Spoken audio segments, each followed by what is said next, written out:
আসসালামু আলাইকুম প্রিয় দর্শক, আশা করি আল্লাহ পাকের ইচ্ছায় আপনারা সবাই ভালো আছেন।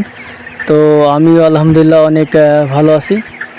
তো আজকে আমি দেখাবো আমার এই সোনালী মুরগির, সোনালী না সরি, এটা হচ্ছে কি কালার বার্ড, বনরাজা কোম্পানির। আমার এই ফার্মটিতে টোটালি 12,150 পিস মুরগি ছিল। তো সেই মুরগির ভিতরে বাচ্চাকালে কারণবশত মুরগি মারা গিয়েছিল, 100 পিস মতো মারা গিয়েছিল সর্বমোট।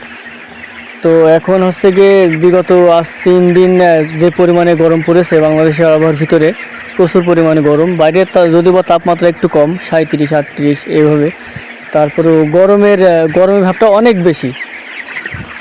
বেশি থাকার কারণে আমাদের এই ফার্মটিতে হিট স্ট্রোকে মুরগি মারা গেছে, প্রায় 200 মুরগি মারা গেছে। তো আমরা আমাদের বুঝে ওঠার আগে আর কি এই ঘটনাটা ঘটে গেছে। তারপর আমরা এই যে এখানে সেটে বিভিন্ন জায়গায় ফ্যান চালিয়েছি, প্রায় 6টা ফ্যান সেট করেছি এখানে।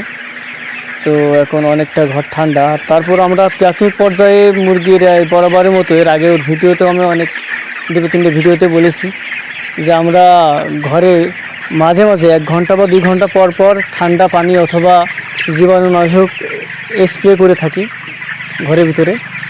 তো দেখতে পাচ্ছেন মুরগিগুলো এখন মানে খুবই ঠান্ডা এবং মানে তড়িঘড়ি বাদে আছে, মুরগিগুলো অনেকটা রিল্যাক্সে আছে।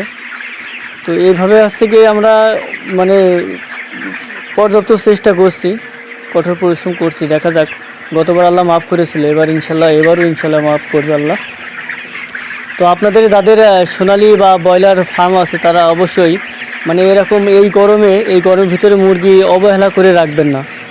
মুরগি ফার্মের ভিতরে যতটা পরিশ্রম করা দরকার, নিজের যতটুকু সাধ্য ততটুকু চেষ্টা করবেন যাতে মুরগিটা ভালো রাখার জন্য।